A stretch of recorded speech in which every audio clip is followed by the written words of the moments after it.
बस हो गया घूमना फिरना, अब बैक टू पवेलियन। तो चलो चलें भावनगर वापस। Good morning everyone.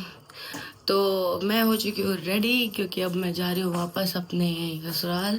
सो आज मेरी फ़्लाइट है और वो अयोध्या से है, जो कि यहाँ से 4 घंटे की दूरी पे है। मम्मी पापा वहाँ जा रहे हैं मुझे ड्रॉप करने के लिए एंड चलते हैं। सो आफ्टर लॉन्ग टाइम नहीं, बहुत दिनों बाद ये हमारी आखिरी वीडियो। रो रही हूँ कहाँ? अरे मत रो।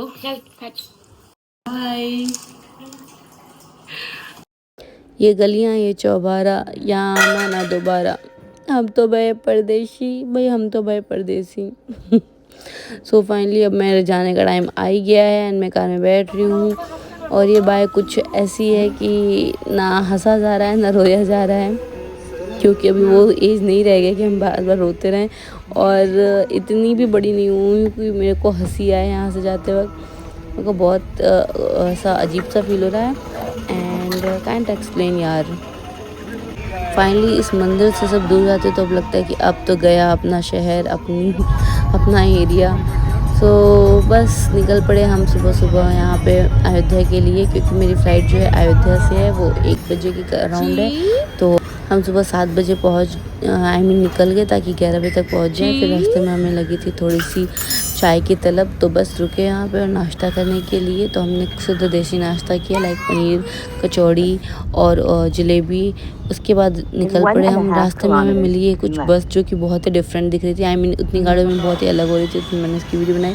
फिर थोड़ा सा अयोध्या पहुँचने से पहले हमने रुका और यहाँ पे कुछ समोसा छोला खाया। उसके बाद से फिर निकल गए एयरपोर्ट के लिए और यहाँ पे हम 10 बजे तक पहुँच गए थे। लाइक 3 घंटे में हम यहाँ पहुँच गए। और मेरे को अब ऐसा हो रहा था कि फाइनली अब मैं जाने वाली हूँ, ऐसी अब फीलिंग आ रही थी। तो बस ये है अयोध्या का एयरपोर्ट और बाहर से कुछ ऐसा दिखता है। पहुँच गए, बहुत हवा यहाँ पे होती है अयोध्या का। सो सामान ज़्यादा था और ट्रैवल करने वाली अकेले थी मैं, इसलिए फिर मैंने ट्रॉली लिया, क्योंकि सारे बैग इस पर रख दूँगी एंड शिव को भी ले लूँगी। और ये मेरी फ़र्स्ट ट्रैवल है, ऐसे अकेले भी फ़र्स्ट ट्रैवल कह सकते हो या बच्चे के साथ भी फ़र्स्ट ट्रैवल ही है। तो हम दोनों पहली बार जा रहे हैं। हम देखो कैसा क्या एक्सपीरियंस रहता है। इसकी हरकतों से तो लग रहा है कि मुझे बहुत ही ज़्यादा कुछ झेलना पड़ जाएगा। आप देख सकते हो इसको बैठाने की कोशिश की जा रही है, लेकिन इसको उतरना भी नहीं है, बैठना भी नहीं है, क्या कहना चाहता है पता नहीं।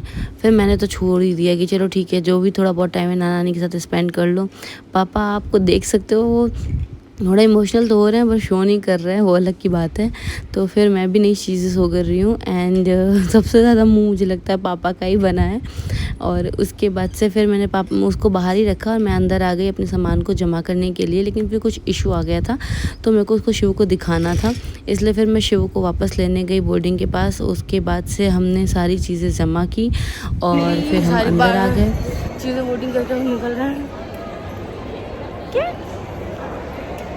मम्मी पापा अभी भी एयरपोर्ट पे थे। उनको ऐसा था कि एक बार फ़्लाइट टेक ऑफ कर जाए फिर हम जाएँ। और इधर अंदर मैं इसको संभालने की कोशिश कर रही थी और बहुत ही ज़्यादा हैक्टिक हो रहा था। लाइक मुझे वॉशरूम में जाना हो तो ये मेरे को जाने नहीं दे रहा था। फिर थोड़ा सा फीडिंग वीडिंग करने के बाद इसकी जान में जान आई एंड देन ये इधर से उधर घूमना शुरू किया। मुझे लगा गोद में ज़्यादा बेटर था। सारी दुकानों में घुसे जा रहा है, मैं पकड़ के लाई। लास्टली इनको दिख गई सीढ़ी, क्योंकि इनकी फेवरेट चीज़ है, और ये चढ़े जा रहे हैं। एक अंकल 2 मिनट के लिए तो मुझे लगा था कि मैंने इसको खो दिया है, क्योंकि मुझे दिख ही नहीं रहा था। और मैंने बाद में देखा वो अंकल के साथ बातें कर रहा था सीढ़ी पे बैठ करके एंड उनको इतना उनसे फ्रेंडली हो गया था। लाइक इसको उसमें दादा दिख रहे थे, क्या दिख रहे थे पता नहीं। उनके साथ साथ ही जाया जाता, आप देख सकते हो कैसे उनके पीछे मुझे लग रहा है। तो फिर मतलब चलो ठीक है, एयरपोर्ट पर कहीं जाएगा तो नहीं, लेकिन ध्यान तो रखना पड़ता है। एंड मुझे सच में इसने 1-2 मिनट के लिए बहुत ज़्यादा डरा दिया था। उसके बाद से फिर हम गए। ये अंकल इसको गोद में उठाने की कोशिश कर रहे थे, बट बिकॉज ऑफ वेट इसको उठा नहीं पा रहे थे, सॉरी वेट। एंड देन फिर उसको पैदल लेके गए और उसके साथ जा भी रहा था। मतलब इस कभी नहीं देखा इनको इसने, और ऐसा बिहेव कर रहा था। आप देख सकते हो मेरा बैग वहाँ पे है एंड मैं इसके साथ यहाँ पे खड़ी हूँ, क्योंकि ये महाराज को सीढ़ियाँ चढ़नी है। फिर मैंने जैसे तैसे उसको खींच खाच के नीचे ले आई, सीट पे बिठाया एंड यहाँ पे इसको वेफर दिया कि थोड़ा बहुत खाए एंड उसके बाद से थोड़ा बिजी रहे। थैंक्स टू मम्मी कि उन्होंने ये चीज़ें बैग में पैक कर दी थी, मेरे ध्यान में नहीं था। उसके बाद से फिर मैं बैठी थोड़ी देर के लिए और फिर मैंने यहाँ के इंटीरियर्स को देखा, ऐसे पेंटिंग्स जो कि रामायण के कुछ क्लिप्स को दिखाते हैं। एंड शिव वापस से अपनी जोश होश में आ रहे थे। बस उसके बाद से ये मेरी फ़्लाइट अभी आ चुकी, जो कि मेरी 2 घंटे लेट थी। बाहर फाइनली आई और मेरे को देख के तसल्ली हुई कि चलो आ तो गई। और शिव को इधर से ही जाना था ये बार बार बाहर जा रहा था। उसके बाद से मैंने इसको बिठाया, वे फ्रूटी दिया, पिया। और फिर ये एयरपोर्ट का कुछ ओवरव्यू है जो कि कांच में लगा रखा था, तो मैंने ऐसा लिया। एंड देन ये महाराज को मैंने बस में बिठाया, हमारी बस आ चुकी थी और इसको बस मज़े आ रहे थे। फिर उसके बाद से हम पहुँचे फ़्लाइट के पास, थोड़े बहुत हमने फ़ोटोज़ लिए। शिवू को काफ़ी ज़्यादा एक्साइटमेंट हुई अंदर जाने की और वो फाइनली अपनी सीट पे बैठा। और देख सकते हो कि मतलब पूरी फ़्लाइट खाली है। हमारा ऐसा बिजनेस क्लास का सीट था एंड वो थोड़ी सी खाली खाली थी। मैं सोच रही थी, मैं पूरे आधे घंटे से मैंने ब्रेक किया कि प्लीज़ मेरे बाजू में कोई ना आए, कोई ना आए, क्योंकि फिर मुझे संभालना मुश्किल हो जाता है। एंड थैंकफुली कोई भी नहीं आया। और शिव को देखो पता नहीं कितने ध्यान से पढ़ रहा है, जैसे इसके पूरी क्राइटेरिया जान ही लेगा फ़्लाइट का क्या करना है, कैसे करना है। तो महाराज लगे हुए थे। चलो यहाँ तक भी ठीक था कि कम से कम जो भी कर रहा है निकाल के कार्ड्स पढ़ रहा है, देख रहा है और कुछ तो कर नहीं रहा है। फिर वो मेरी गलती थी जो मैंने चेयर के साइड्स के हैंडल साइड कर दी कि मैंने एक में रहेगा वो खेलेगा। और ये महाराज ज़मीन पे आकर के ऐसे खेलने लगे, लाइक एयर हॉस्टेस के पीछे पीछे भाग रहा था। फिर किसी तरह मैंने इसको बॉटल पकड़ाई कि तू फीड कर, उसके बाद से सो जा। लेकिन इसको तो नींद ही नहीं आ रही थी। अब बैठ के स्क्रू ड्राइवर लेके खोलने लगे, जिससे सारी सीटें उखाड़ के अपने घर लेके जाएंगे। पता नहीं क्या क्या कर रहा था यार।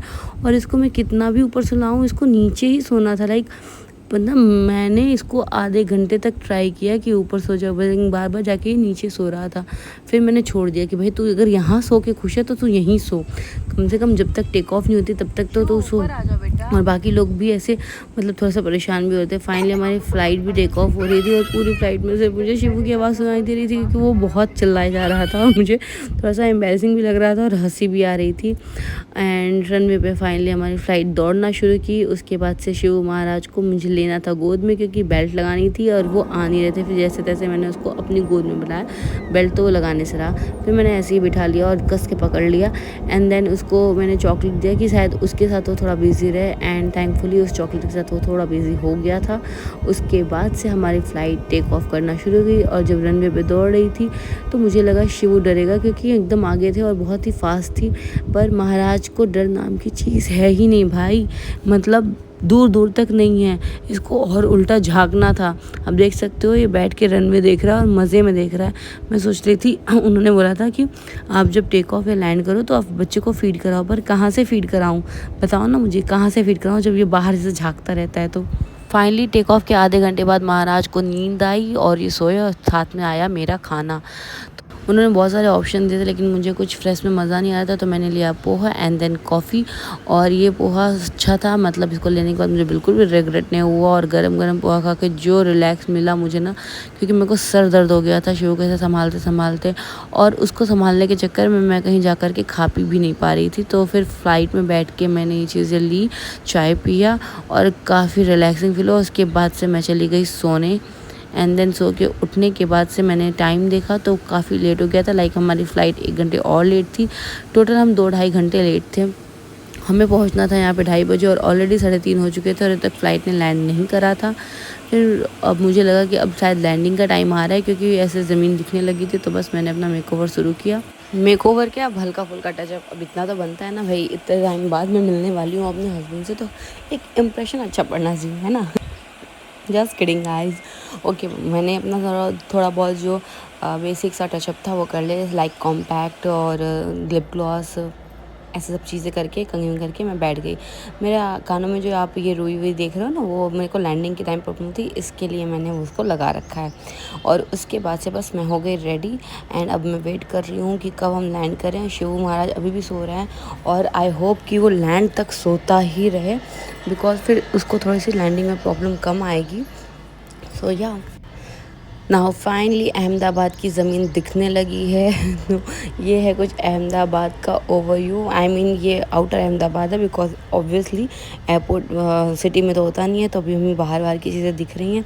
एंड ये मुझे कब से दिख रही है, मुझे लग रहा है यहीं पे लगा के लटका के रखा है। और उसके बाद से फिर बस अब मैं वेट कर रही हूँ कि मैं कब पहुँचूँगी यार। ये एक्चुअल व्यू है अहमदाबाद का, आप देख सकते हो, ये सिटी आ गई।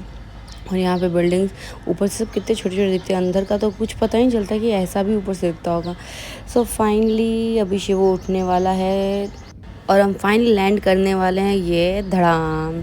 सो ये स्पीड जो होती है ना फ्लाइट की, ओ भाई साहब ऐसा लगता है बस सामने कोई आ जाए तो छोड़ने वाला तो है नहीं, इतनी स्पीड में लैंड करते हैं। और शिव महाराज भी अब थोड़े थोड़े नींद में से उठ रहे हैं और अब देख सकते हो कि ये फाइनली उठ ही चुके हैं। इसको मैंने अपनी गोद में ले लिया बिकॉज सीट बेल्ट तो ये लगाने से रहा एंड वहाँ पे ज़रूरी था। फिर हम बस में बैठ गए। अब बस थोड़ी टाइम और इसके बाद से मैं मिलने वाली हूँ अपने हस्बैंड से। हाय, एक ऐसी घड़ी आई है, मिलन है, जुदाई है। वहाँ मम्मी से जुदाई हुई और यहाँ इनसे मिलाप और शिव को मैंने यहाँ ट्रॉली में बिठाया और मतलब बहुत बहुत रिलैक्सड हूँ मैं कि वो शांति से ट्रॉली में बैठा है। मैं सिर्फ इस टाइम के लिए बहुत डर रही थी कि मैं बैग कैसे लूँगी अगर वो इधर उधर भागता रहेगा तो, क्योंकि बैग तो एक जगह रहने वाला है नहीं, वो तो भागता रहेगा और अगर मैं इसको पकड़ूँगी तो मेरा बैग आके चला जाएगा। पर गॉड फॉरबिड, भगवान की कृपा है कि ये आराम से बैठा हुआ है इसमें एंड मेरा बैग भी पहले आ गया और पता नहीं कैसे पहले आ गया, बट सबसे पहले मेरा बैग ही आया और सबसे इकट्ठे आया। सो फाइनली शिव अपने पापा से मिल चुके हैं और ये थोड़ा शर्मा रहे हैं, ये मेरी तरफ देख ही नहीं रहे हैं मैं बोल रही हूँ कि मैं भी हूँ मेरे को मिलो, लेकिन नहीं, अभी तो सिर्फ बेटा ये आए हैं शिव के काका। देखो ज़रा क्या खुशी है, मतलब पूछो नहीं, पूरे ग्रुप का लाडला है ये। फिर फाइनली अब मेरे को भूख लगी थी तो हम पहुँचे यहाँ पे खाने के लिए। पास में ही मॉल था तो हमने वहीं कर लिया, अदरवाइज़ इधर उधर रेस्टोरेंट में घूमते जाते। सो यहाँ पे बहुत ही ज़्यादा भूख लगी थी यार मेरे को, तो मेरे को समझ में नहीं आ रहा था क्या खाना है। सबसे पहले तो मैंने सोचा कि शिवू का जा कर के डायपर वाइपर चेंज कर दूँ, तो बस शिवू को उठाया और मैं चली गई वॉशरूम। थैंक यू कि वॉशरूम पूरा खाली था। वैसे तो ये हर होटल में बेबी केयर होता है, बट ये महाराज उसमें जाते नहीं है, पता नहीं कि उसको उसमें डर लगता है। लेडीज़ बाथरूम में आता है, बेबी केयर में नहीं। उसके बाद से फिर हमने खाया पिज़्ज़ा वगैरह एंड देन फिर बाहर ये गेम जोन था जिसमें शिव आकर के अपनी सबसे फेवरेट कार यानी रेड कार पे बैठ गया। मुझे लगता है ये बड़ा होकर रेड कार खरीदने वाला है क्योंकि हर जगह इसको रेड कार ही पसंद आती है। और फिर हम चले आए हैं यहाँ पे बॉलिंग सेक्शन में। ये पहले कभी मैंने किया नहीं था तो फिर मैंने कहा कि चलो एक बार ट्राई करते हैं और हमारे पास थोड़ा बहुत टाइम भी था, तो बस शिव यहाँ पे बिज़ी है अपनी कारवार में और हम चले आए इधर। मैंने फर्स्ट टाइम किया था और ऐसा किया था, मुझे बहुत मज़ा आ रहा था ये देख करके। उसके बाद से फिर और भी टाइम किया लेकिन किस्मत हर बार साथ नहीं देती। एंड सो फाइनली हमने सबने बारी बारी अपने अपने 10-10 गेम खेले एंड देन लास्ट में विनर हुआ जैमिन। और उसके बाद से मैं एंड ये हार गए मेरे से, ये मुझे मज़ा आ गया। उसके बाद हम पहुँचे घर एंड यहाँ पे मिला सज्जू, जो कि बहुत ज़्यादा प्यार लुटाया जा रहा था क्योंकि मैं से बहुत ज़्यादा दिनों के बाद मिली थी। और शिवू एज यूजुअल पुराने की तरह, उसको तो पता ही नहीं चला कि एक बार सोया था तो वो अपने नाना के पास था, सो के उठा तो अपने दादा के पास आ गया और पूरे घर में रखड़ रहा था ऐसे जैसे कि कहते हैं जिसको दौड़ने कोई नहीं मिला हो।